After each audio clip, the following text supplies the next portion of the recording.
Hi, I'm Lou. Another episode of My Car Story. I'm here with Mark Johnson. Mark, nice to see you. Nice to see you. How are you? Good. Good. Let's grab the cameras. I usually do. Come with me and come here, Mark. What do we have here today? It's a 64 Thunderbird that my son won in a raffle on his 20th birthday. Your son won this in a raffle. How long ago was that? That was 2 weeks ago, Sunday. 2 weeks ago. It's fresh. Yes. Okay. And that's kind of what My Car Story is all about. It's not just the car. Can you believe he won it in a raffle? So let's take a look at the side of this. My speaker is right here, so you need to be right with me.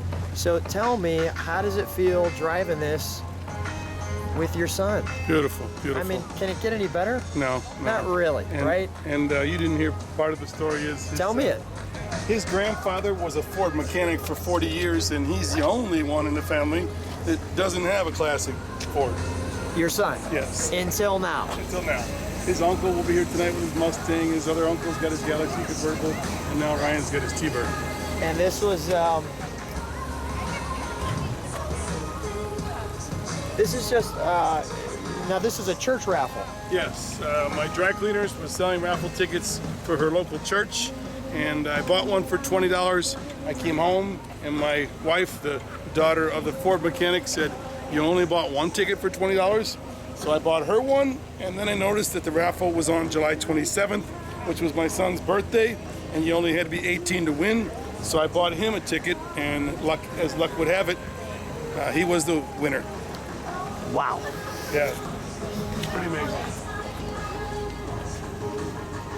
Wow, what a nice T-Bird.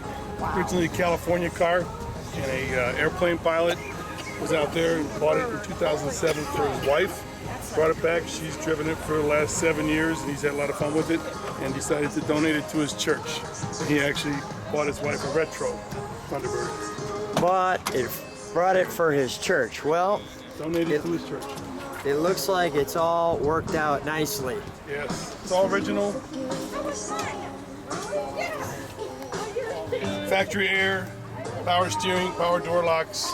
And this wheel spins totally over too. Cool. It's called a swing away wheel. And let's look at all the gauges that are in there. And that looks great. Wonderful console. The rear vent. The Thunderbird. Look at the interior from a seating perspective. A nice console power in the seats. back. The only thing added was the rear seat belts, which of course we didn't have rear seat belts in those days, but they added those over the years. And even like the push button here on the side. Yep. And the power. That's the glove box. The power seats. And let's just take one more dive in.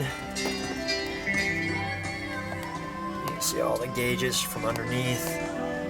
The clock, left air, right air. The odometer over on the side. And then the speed, and there's actually, it comes up through the center. Kind of like a temperature gauge, more or less. Let's take a look under the hood, Mark. Okay.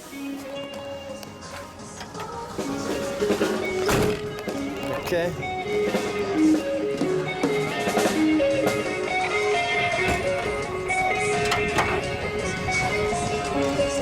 It's a 390 cubic inch. It's a 4-power carburetor and dual exhaust. You can see some of the vacuum systems that they used back in those days were actually cans. Looks great up here, doesn't it? Cans, yeah. You got the factory air. He replaced quite a few things in the engine, alternators and those type of things. I'll tell you, he really made it a blessing for someone to get this car. Yeah, he sure did. I mean, I hope this church really did well. I'm sure they did. This is kind of neat here. What they used for the windshield washer fluid back in those days was a vinyl bag, as opposed to our plastic resin reservoir with some of the And he running kept on it in there. really nice condition. Yeah, it looks like an air conditioner here too, right? Right. Yeah. Yeah, so it's got all the features. Let's shut the hood and stand right next to it, Mark.